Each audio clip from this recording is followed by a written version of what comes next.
Hello and welcome to the Elbows Down MotoGP podcast. I'm Alex Higginson and I'm joined once again by Jimmy Harrison. So we've got a week to go now until the season opener at Thailand. So it's Wednesday today when we're recording this, so 2 days' time and then a week. So yeah, it's very exciting indeed. We've got a bit of testing to talk about, not just to sort of wrap up Buriram test, but also to talk about the official Jerez test for Moto2 and Moto3. And then we've got a little bit of news as well. Yeah. I mean, we obviously were halfway through the Buriram test when we recorded our special with Keith Hume, weren't we, Al? And then that wrapped up with Mark and Alex sort of cleaning up at the top, but again, testing. I think Pecco will be up there. I don't think you can expect to see Bagnaia just finishing P5 most of the season. I think he's quite confident. But yeah, I mean, we've got more testing to talk about as well. But since we're on to Buriram, because we all know how that ended in terms of times.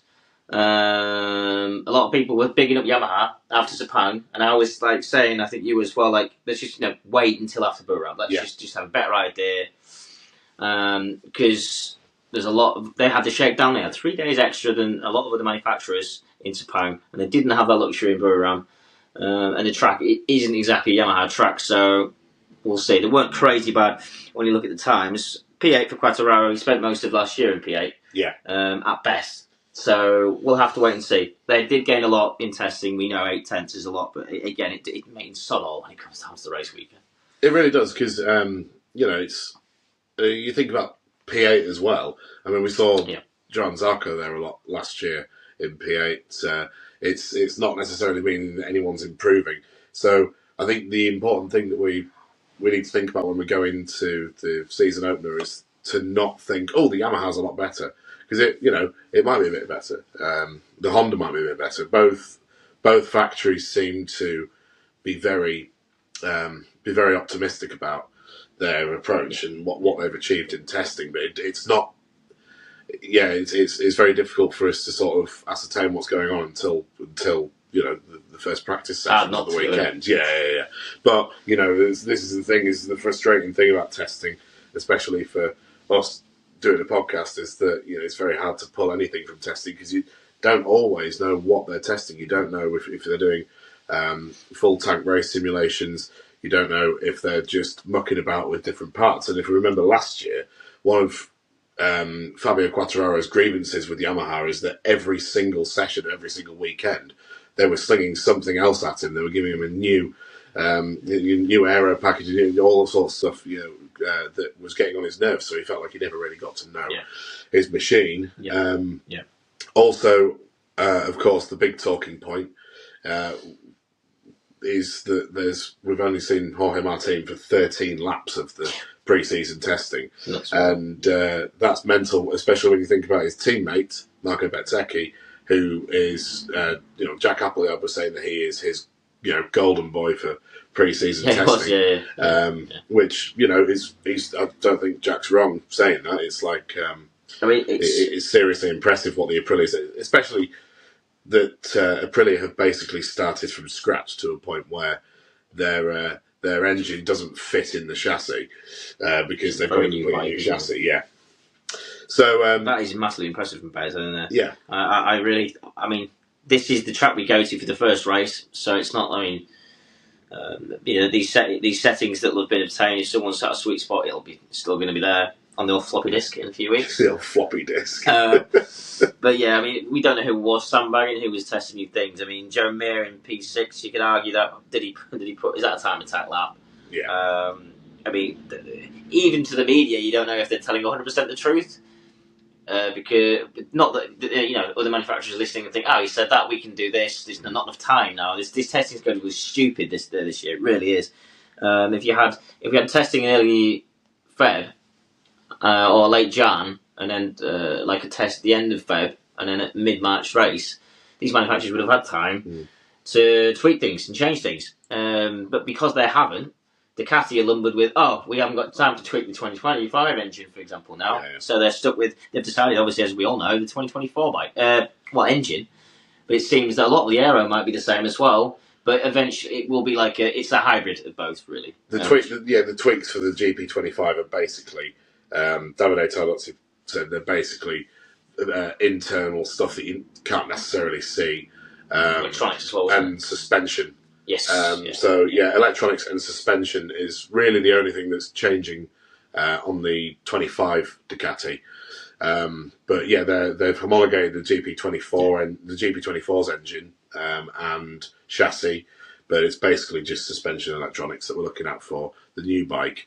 Just showed you how bloody good that bike was, and the fact that because it's homologated, that means that the 2026 the GP26 will be in its third season of the engine. Yeah. Because obviously there's a freeze, isn't there? So the GP26 will have a 3-year-old engine, more or less, which just shows you how impressive. That sort of stuff used to happen a long, long, long time ago. So the engine freeze, for those of you who don't know, and the engine freeze is is due to concessions. So there are a few categories of concessions.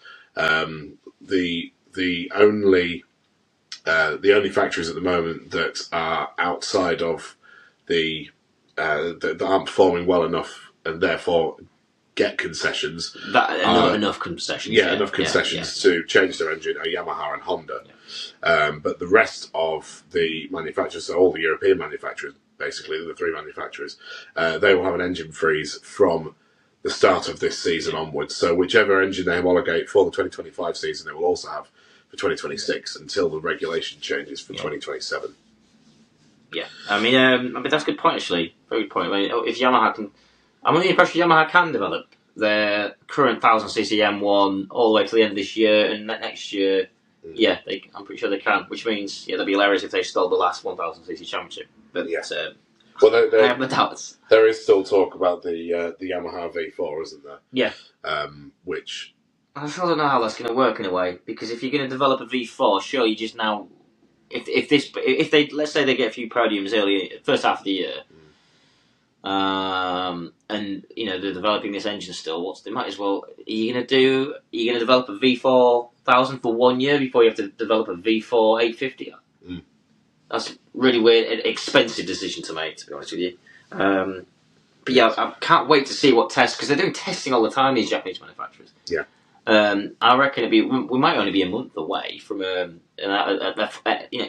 running. We can hear it on a track from a video, and it's finally running. But going back to Aprilia briefly, yeah. So Marco Bezzecchi did a cracking job during the tests, and so it makes you wonder what Martin is going to be. How much he's missed out on is unbelievable. Imagine if he was at the test. Imagine if he wasn't injured. 13 and a half laps into Sepang test a few weeks ago. Then imagine what we'd be seeing from him at the moment. It's really, really frustrating. He's really pissed off as well. He must be eating him alive. Imagine just like, 'cause he's been in hospital and everything, and must be checking his phone, thinking, because he was obviously in adaptation wise, he was a bit quicker in Catalonia test. Yeah. So in his head, he might be, he's obviously a lot more mature than he was, but he might be eating alive the fact that he could be faster than Bez is right now, and Bez is, flying. Yeah. It's bloody annoying for the championship as well, not just him. Frustrating, because that bike is a weapon, and Aigura is doing well as well, Alex. Aigura is doing really well, but obviously, Thailand is a track that he's very well suited to. Yeah. He won the Grand Prix there last year in Moto2, and it's a track that he's extremely comfortable with. So I think that the information that they've gotten off of Aigura, even though he's a rookie, has really, really helped Aprilia, because let's face it, they've had injuries from Raul. They've obviously got the injury from Martin. And so it's a rough winter for them. They've had a really, really rough pre-season of Aprilia, haven't they? So let's hope that Martin comes back in full fitness. But I mean, he's still looking pretty shabby. I wonder wasn't out in those opening sessions. Is he just going to do as much laps as he can on a hard tyre or something, or just follow Bez around, look at his data? You're going to be playing massive catch up. Yeah, definitely. And there isn't enough. I mean, you do have an hour in the afternoon on a Friday, so. Yeah, we'll have to see. Then I'll see what shape he's in by that time as well. Before we move on, I mean, who else do you want to talk about, Alex? I mean, we've got Honda. again, I'd take that with a massive pinch of salt, the progress with Honda. Although they do sound more upbeat than they did this time last year when you hear Marini and Mir speaking. Yeah. But again, I swear we've had conversations like this before. Yeah, we always do with testing, which is why testing's kind of boring. Yeah. I mean, Bez said it himself, didn't he? He was like, I'm looking forward to getting to the race weekend now because testing is boring. Yeah, it was really that, Yeah. Acosta. Yeah. Obviously on the podium at Thailand last year.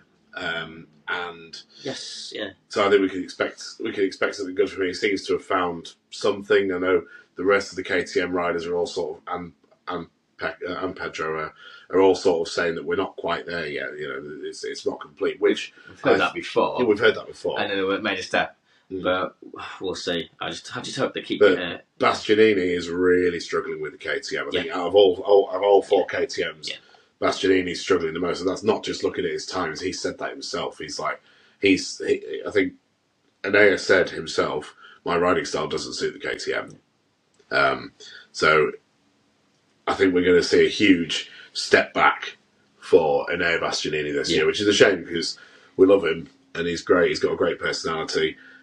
He was great riding for Ducati. He did an amazing job when he was at Gresini, obviously getting them their first win, Qatar all the way back in 2022, and when he was riding for Avintia Ducati, or his Sponsorama or whatever they called it. Whatever they called it, that weird looking bike, that half-ass livery sort of thing.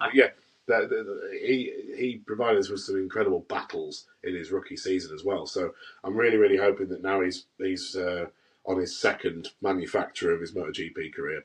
I just hope that adaptation can help. Let's hope he's not just a Ducati man, you know. Because I think Mav looks okay. The thing is, Mav is normally really good in testing, so I hope this either means he's going to be really bad in racing because he's already like P9, or he's going to be bizarrely fast because he wasn't top in testing. I mean, that's just superstitious stuff and what we know him from. Gibberish bait talk, basically. But Mav definitely looks like in a better place than Bessie does. So good point. I think that is one thing. I agree, Ali. I think you can draw a conclusion on that early. I can see him being beaten by the likes of Ayagura, and for the points in certain races. He might click in certain tracks, but again, we don't know yet. If he might just find a one setting or a sitting position, something like that, where I feel it feels like my bike now. Yeah. What's great this year is that we've it's the first time in a few years now where we've got more than one rookie. Which is great because the last time we had multiple rookies, it was we had Bez. It was 2022. Yeah, Bez was his first year, and of course who else do we have that year? Goodness me. Anyway, it's been. By the way, guys, my excuse is the fact that I've got behind this camera. I've got an 8-week-old puppy, and I should know better. But having a little kip right now. So if there is a little spaniel running up and down behind me and Alex, I hope you don't mind. Dog haters then turn off, but it might happen yet, so we'll see. But I mean, the rookies of that year, Bez being one. Yeah, I didn't think. I mean, that sounds unfair to say. I don't think Bez was going to take to being a factory rider in his stride as well as he has. Yeah, he's been able to get on a Ducati and go fast, a bit like an Bastianini. But I wouldn't say he's taking charge of this. He's no choice. He's leading the effort now because Martin's been injured through testing. But he looks chill. He looks happy. He looks comfortable. And the front end of that Aprilia is obviously very strong. I'm really looking forward to seeing where he goes with that, to be fair. But again, feet on the ground, because we might still see a Ducati 1, 2, 3, 4, 5, considering the fact that people like Morbidelli had a 24 last year. So he's moved teams and he only gets 24 this year. He's on the same bike. He's going to be mega comfortable, especially with the surrounding people in his team. We haven't even got Ditchy back yet. We know that Frankie's also very aggressive. So speaking of that track last year when he knocked off Fabio Quartararo, actually, Yes. Cool. Yeah. So that's, for me, that's pretty much the testing for MotoGP wrapped up. I mean, I think that Ducati are still going to be on top. I'm really excited about Aprilia.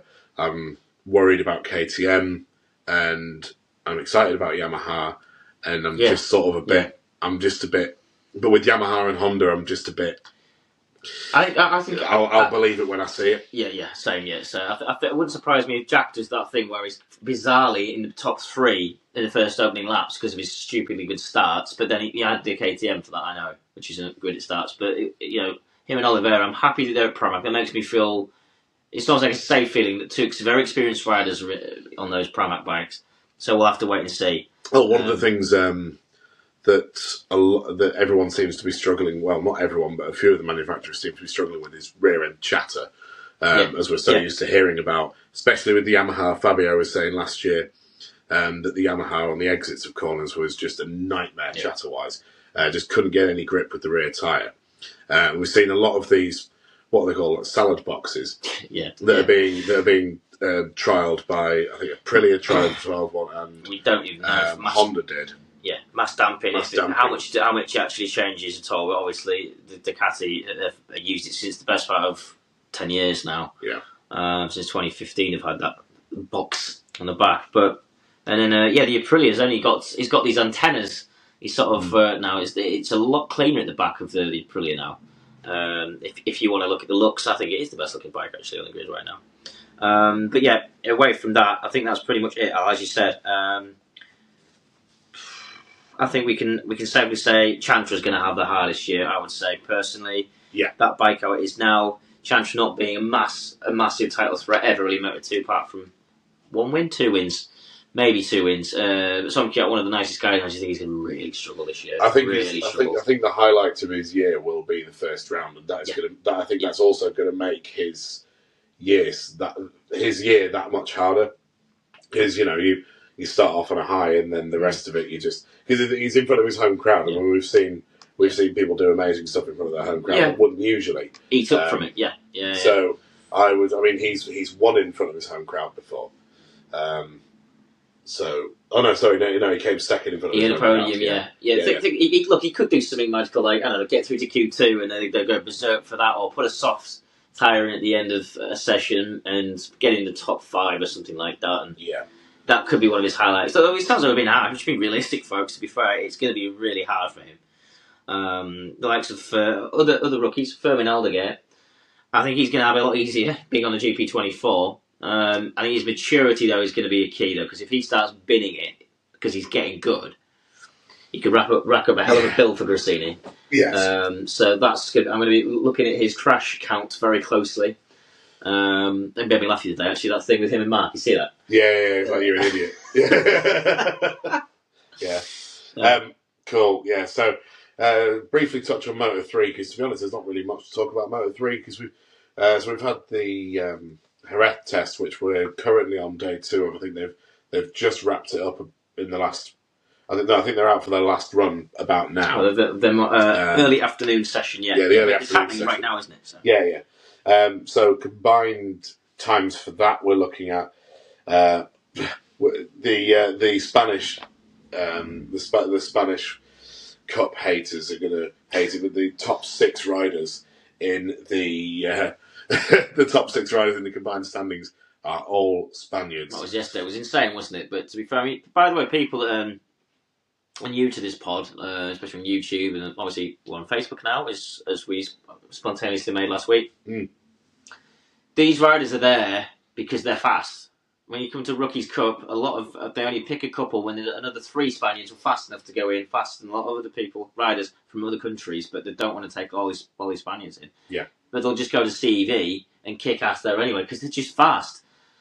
So they'll get there anyway. Teams aren't going to just turn them away because of where they come from. It sounds like, he's got a ride because he's Spanish. Well, okay, go and look at their results then, and then come back and see.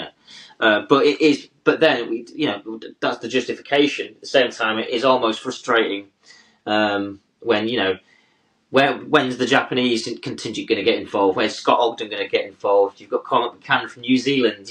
We've got Italians in there. We've got Guido Pini doing well, but Australians, all sorts. Yeah. We've got a Swiss rider that we've had for the last few years for some bizarre reason. Dad's got a load of money or something. Who is actually doing relatively well. But yes. So just quickly, anyone can have a look at the combined standings. But we've got Angel Piqueras leading the way at the moment.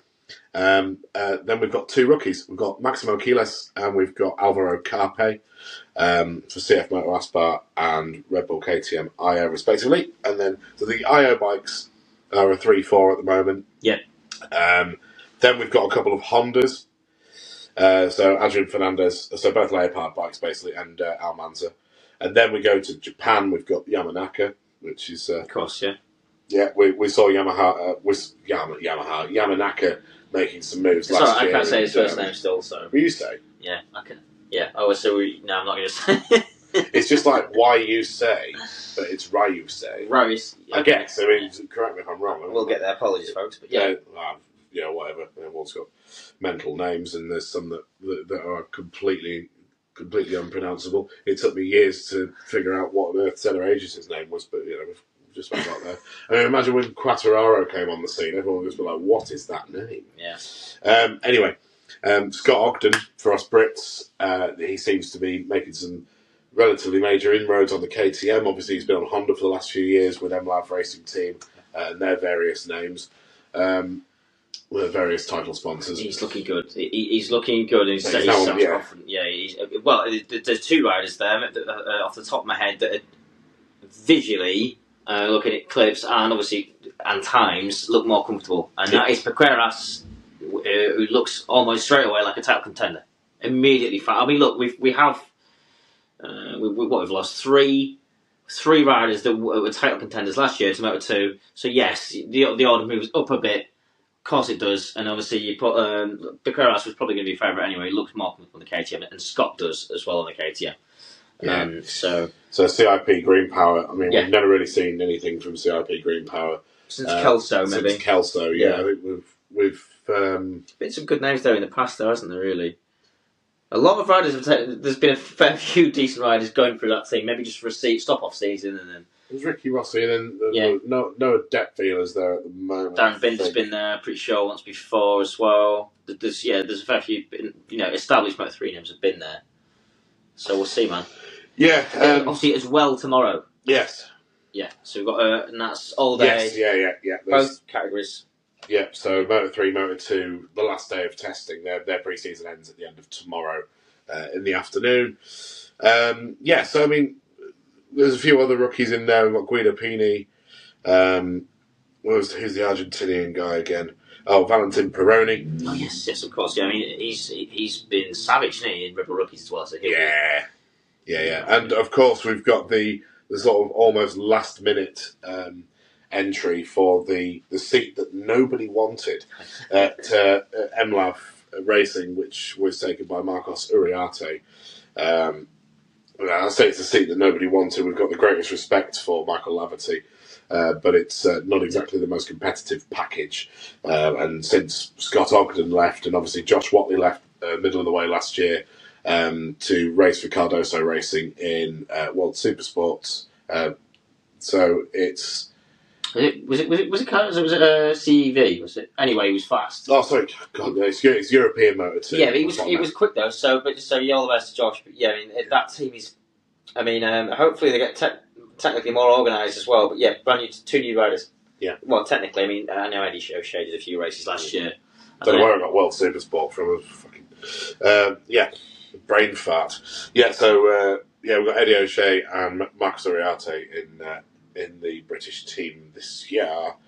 Then it's the usual suspects at the back, like Bouazri, and Dennis Foggia seems to be struggling to move back to Moto3. If we're looking at testing itself, and we're looking at the unofficial, the private test at Portimao a few weeks ago, and then Jerez. And it seems like Dennis Foggia is bringing up the rear a little bit. For now, I mean, he wasn't too bad this morning, but again, this is changing as we speak, literally as we speak now. But Alex and I don't pay for live timing because I think that's daft. They used to be able to go on Jerez, chrono dash timing Jerez. They used to be able to watch it for free, but I think they're taking it off that. Yeah, it's insane that you've got to pay for to watch times. I mean, sort yourself out, Donna. Yeah. But yeah, it's changing all the time. But yeah, Fodge's adaptation back, we'll have to wait and see. That is a hell of a ride to have to come back to follow on. What a team behind him. If it doesn't work out, I don't know if he'll get another season, frankly. I think that could be Supersport or World Superbike paddock for him. But let's don't want to shit on him before he's even. I mean, it must be qualifying session. It must be pretty humiliating getting beaten by your rookie teammate in Moto2. I mean, Moreira last year in Moto2, who was Foggia's teammate, he was just incredible. And Moreira, we didn't actually mention. We're going to mention Moreira when we talk about Moto2 testing, because Moreira's actually kept his seat in Moto2, thank God, because he's mega fast. Yeah. And topped a session. I think he might have topped a couple of sessions, but he's way up there in the. I think he's P2 or P3 or something like that in the combined standing. So we'll have a look at those in a minute anyway.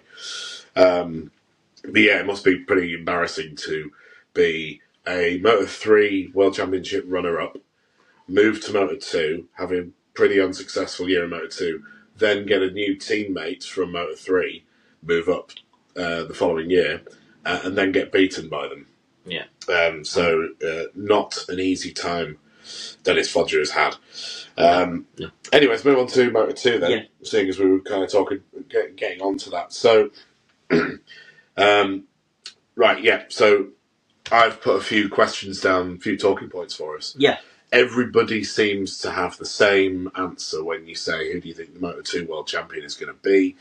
And it's Aaron Canet. Everyone seems to be saying the same thing. Aaron Canet obviously got his after being P2 for the majority of his time in Moto2 for the last few years, he's finally popped his cherry and got those handful of P1s that he got last year. His attitude seems to have changed, and I said this a few episodes ago, didn't I? His attitude now seems to be very much like a. I think it happens when you get your first win. Yeah. Some changes in riding when they get the first win. He's almost become one of these inspirational talkers, where he says, you need to push yourself and all that sort of stuff, and you can do anything you put your mind to it, that sort of thing, live, laugh, love. And I think Canet's attitude has changed. That was irony, by the way, folks. But yeah, so, I know what you mean. So I think we're going to see some more wins from Canet this year, definitely. 100%. 5 at least, I think. Yeah. And it could be a bit between him and Gonzalez. I really think that Gonzalez was going somewhere fast, last year. And he looks really good now. Well, they are super consistent, those two. When they're finishing races, they're super consistent. Manu Gonzalez P5, and he got then, for the majority of the sort of the end of 2023, beginning of 2024, it was the running joke that we had that Manu Gonzalez would finish in P5 and Canet would finish in P2. So they were always like the consistent finishers, weren't they? So I'm also quietly hoping that it's going to be a battle between those two this year. With others thrown in, we just don't know who's going to gel, because don't forget we've got 2 more teams this year running Boscoscura chassis. Yes. Now, if they gel with them, it could be really strange what's going to happen. To be fair, I mean, we already had the likes of Jake doing well last year. He had 2 wins last year. Yes, he did have 2 wins last year. Yeah, but he struggled at the begining of the year, didn't he, with the adaptation to the WP suspension. And the likes of Salach as well were struggling with this WP situation, so and a few others. So now Boscoscura's in there, they've got another thing to learn. So these riders that are already on the same chassis like Gonzalez is, I think they'll hit the ground running definitely straight away. Moreira as well, sticking with the Calyx for a Taltrans.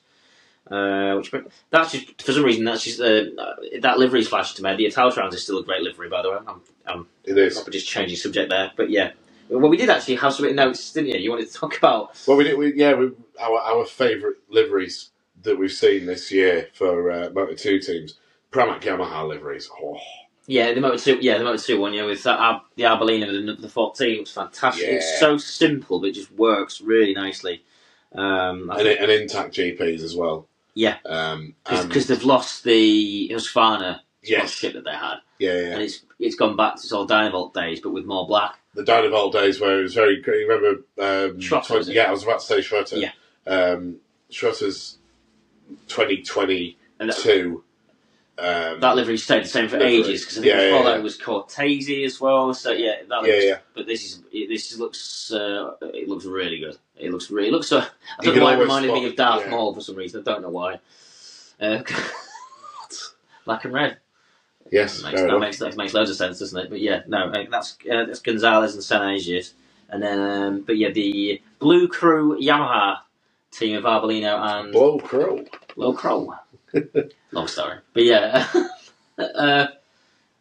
what's his name? Guevara, beg your pardon. So yeah, I think it looks brilliant. Make a break year for that man as well. I might say. Well, it's about time really for Guevara because I really think that if he doesn't pull his finger out soon, then it's going to be toodaloo for him as well. Yeah, one of the best Moto3 championships ever. That. It was. Him and Garcia. But this brings to a point you wanted to make about the current World Supersport testing times and the names you see in the top 10. And you just think, because we were looking at it the other day, weren't we, World Supersport, and the names that are in there, and you think, what the fuck happened? Yeah. And don't get me wrong, World Supersport, I'm sure, is a fantastic championship, but when it's not, it's You've not, got a lot of upcoming riders from the sports buying neck of the woods, yes, but it seems to be a lot of failed Moto3 or Grand Prix riders are ending up there, aren't they? Yeah, failed Moto3 world champions, and I mean we're talking now about Jaume Masia, who lost his ride pretty late on and was pretty quick to secure a World Supersport spot. He'll be on a Ducati in World Supersport this year. Because he was part of the Pracanos racing team in Moto2. Yes. But they now don't exist. It was a complete mess with Pracanos, wasn't it? 2023 Moto3 world champion last year. Yes. And look at this. This is courtesy Michael Hill. Michael Hill's on Twitter, presenter for World Superbike Paddock Show and Day of Champions. Oh dear. Anyway, what's that? We don't have that anymore. Yeah, we don't have that anymore. But yeah, Ben Schneider, Ertl, Masia, Unshu, Chan Unshu, obviously, and he was a Grand Prix rider, so he counts. On to Bees, Farioli, you've got Schrotter in 8th, Booth Amos, Alcoba, Manzi. It's ridiculous. This name is. It's just basically the point is just a shame. How did you just pronounce Tom Booth Amos' name? Booth Amos. You just said Booth Amos. Did I? Like he's Spanish. Oh, please. Did I actually do that? Jeez. You went Booth Amos. Oh, okay, fair enough. And Ertl, people forget about Ertl. He was a really good Moto3 rider, really fast as well. But then Ben Schneider's Ben Schneider. Ben Schneider. Ben Schneider. I always said Ben Schneider. I used to say that, and then I heard lots of commentators saying Ben Schneider. I thought, shit, I've been doing it wrong. But anyway, yes, Bad Bo. Bad Bo. Was his nickname for a while. But yeah, so he's doing well. So all the best to these guys, because it is such a shame. And sometimes I think, I wish Moto3 had back to like 34 riders, and it's 26 now. It was more in Moto2. Yeah. It's a shame, but obviously then we need to remind ourselves why. 34 riders is a lot. 34 juveniles, all on rather powerful machines, is going into very tight turn ones. Is a recipe for a lot of very sad parents. But I just sometimes think if there was a few more teams, it might have saved some Grand Prix careers and they might have had another good season. But it doesn't mean to say that they won't come back in Moto2, because look, Adrian Huertas, is that again? Adrian Huertas is how I pronounce it. Okay. Yeah. Look, he's come from Supersport. If you say Huertas, it sounds like he's sat on something a bit too hard. But he's going to get podiums this year, I think. It's certain tracks. I think other tracks will struggle. But yeah, you can get. Look, some of these guys might come back via Supersport into Moto2. You never know. So yeah, we'll see. So we're also looking at who are we looking at? We were talking about Moreira earlier on. That I think that his sophomore year in Moto2 is going to. I think we could throw him into the mix with the likes of Canet and Manu Gonzalez. I think he's definitely. I really, really, really think he's going to be up there. The overtakes that he was making on riders like Canet, riders that were high up last year in his rookie season, he's overtaking the likes of Jake Dixon, all that sort of stuff. And he's like, well, that's his rookie year. What's he going to do in his second year? He's not riddled with injury. So, which we do see a lot of from riders moving up from Moto3 to Moto2. More powerful bike, arm pump, all that sort of stuff. Moreira seems to be in full health, full fitness, and just a machine. And he was amazing from pretty much the get-go last year, but halfway through the season he started really powering through to the front of the pack. And then in testing he's just he's not dominating, but he's looking very, very strong. So I'm really hoping that we're gonna hear a lot more Brazilian national anthems this year. Yeah. Well, I mean, I think he'll be probably one of the chief challenges to the Canet battle. 100%. And Gonzalez, of course, yes. So the big talking point in Moto2 at the moment, for talking about previous Moto3 world champion, is obviously the most successful Moto3 world champion of all time, which we can safely say is David Alonso. He dislocated his shoulder it was last month, was it? A couple of months ago now, we're in February, aren't we? During training, and done a bit of damage to that. On the 4th of February, he posted on his Twitter or some form of social media of him taking his sling off and then doing one of his stupid little dances.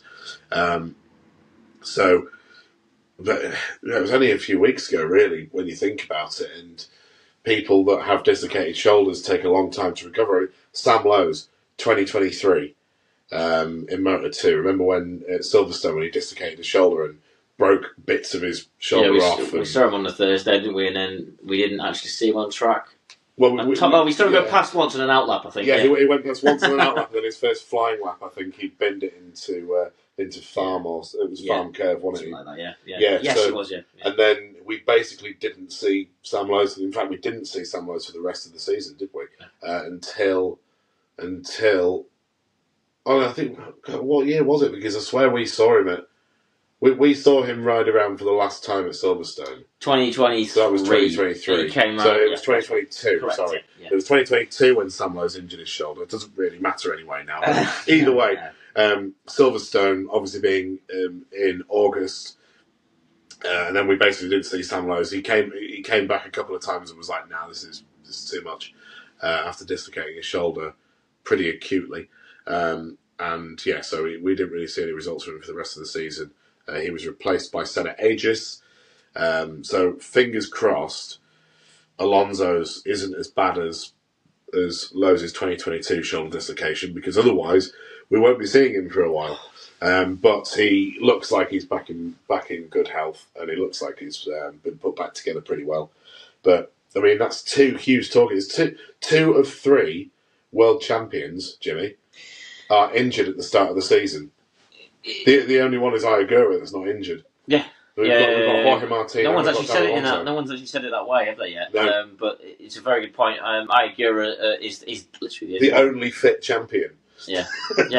Not fit in that way. It's hard as hell for Alonso. I think anyway. Alonso to get Moto2 is one of the hardest, if not the hardest category. So yeah, if he's still not 100%.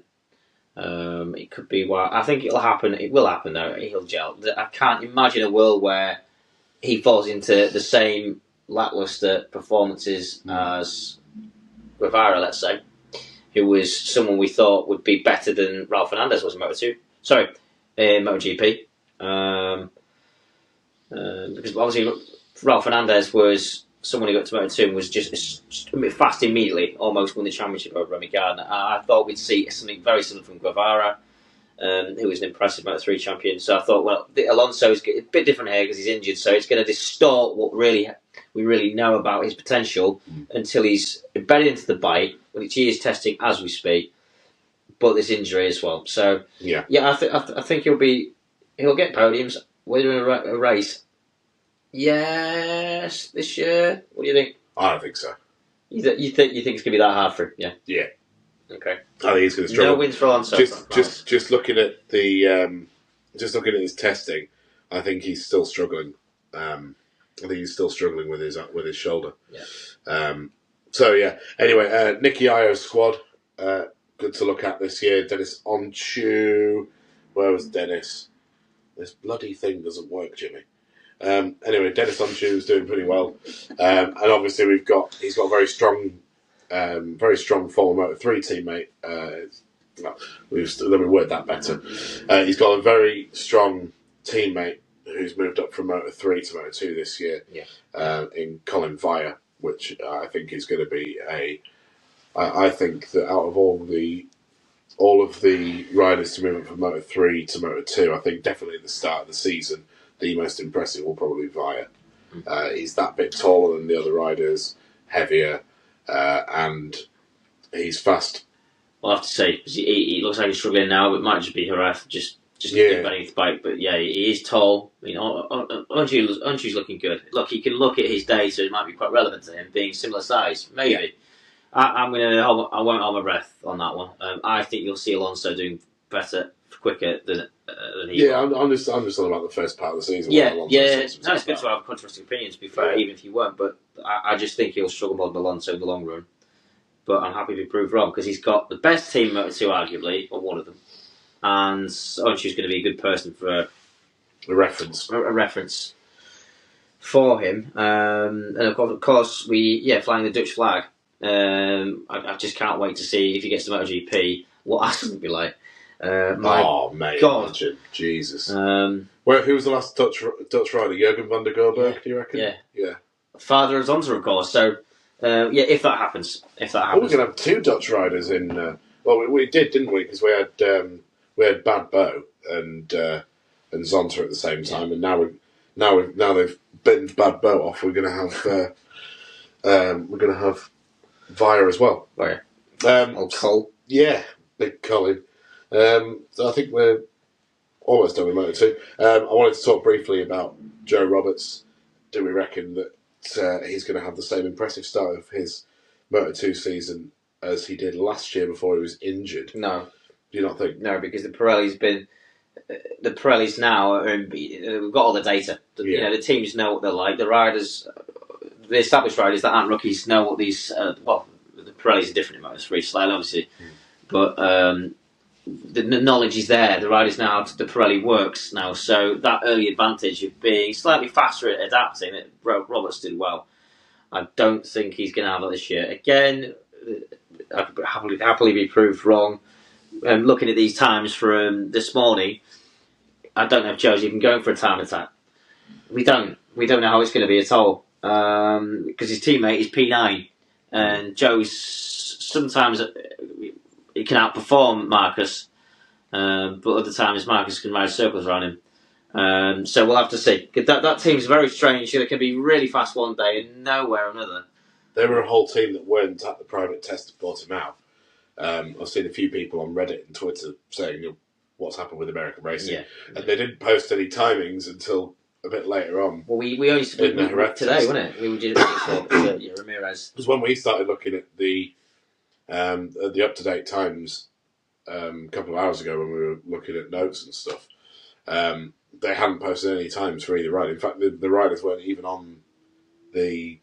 They weren't even on the. Timing. No, they weren't. They weren't appearing on the.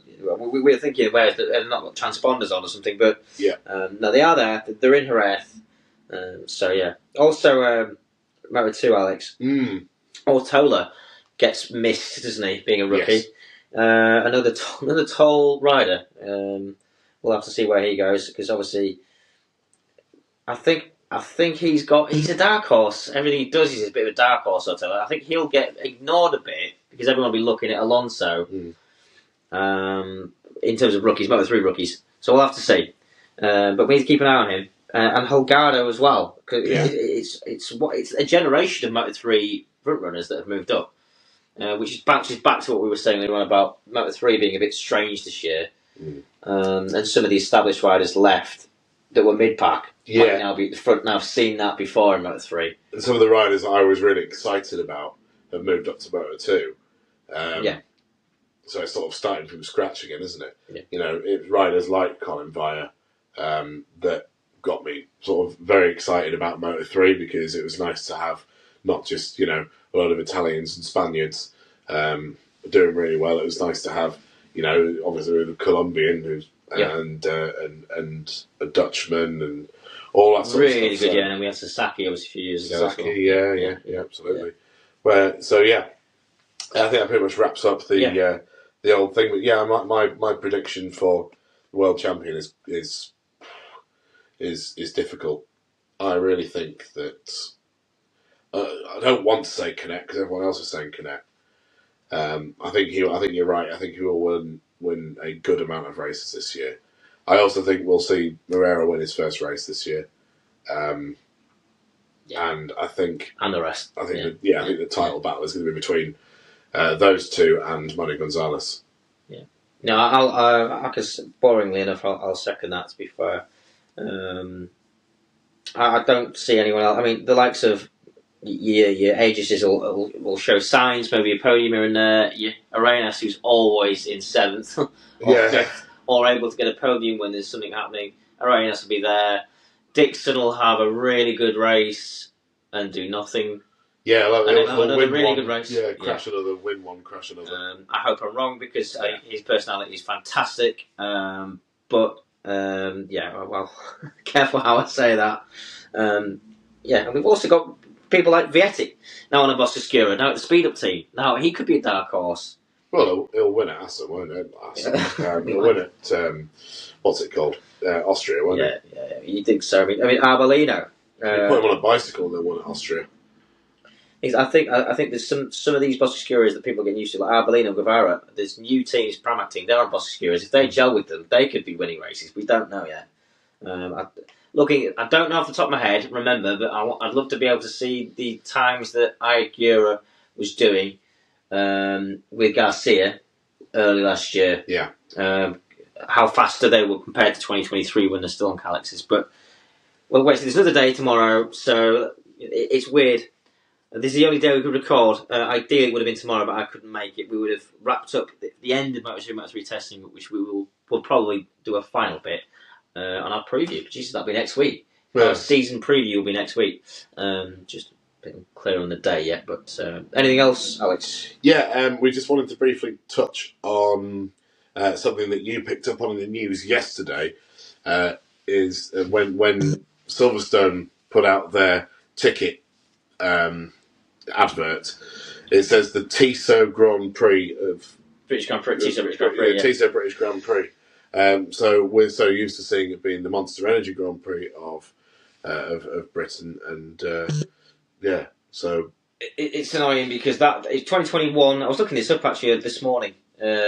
If you go on Wikipedia, you can look at the British Motorcycle Grand Prix. It shows you the history and everything. It says also that the event's names. You can look at all the way from the 60s or 70s, what the event title was. And we've had Monster Energy from 2021 onwards, so 21 to 24.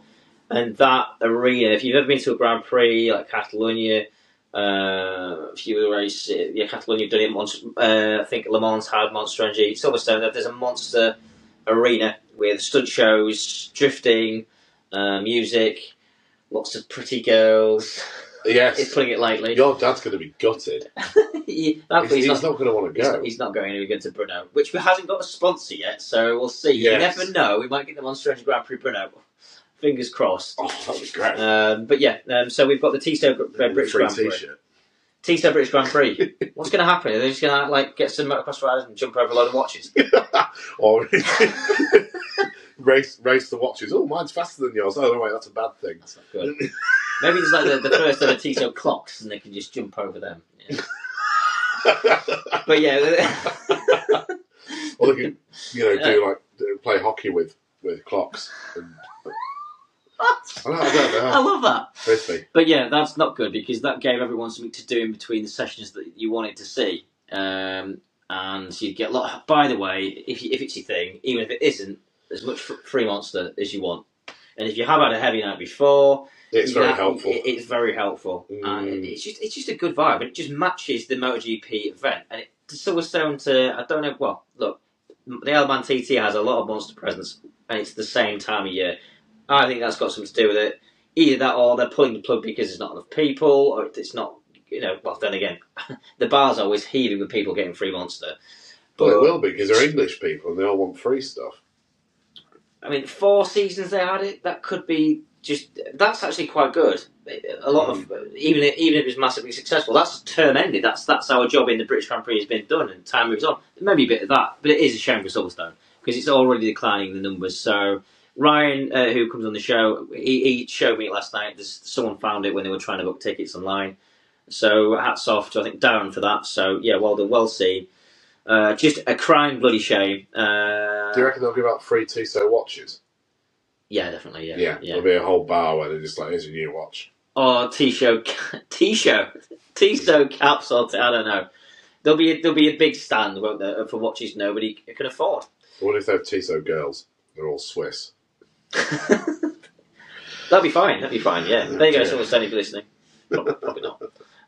But it's not good. But for a few races now, the title sponsors are being announced. People, look, it doesn't. A lot of the races, it doesn't affect. It's only really the monster races where you get something else to do. Apart from Red Bull, I think, where they give you maybe a free can. You don't get free Oakley sunglasses when it's an Oakley Grand Prix. No, you don't. No. Because we had that with Jello.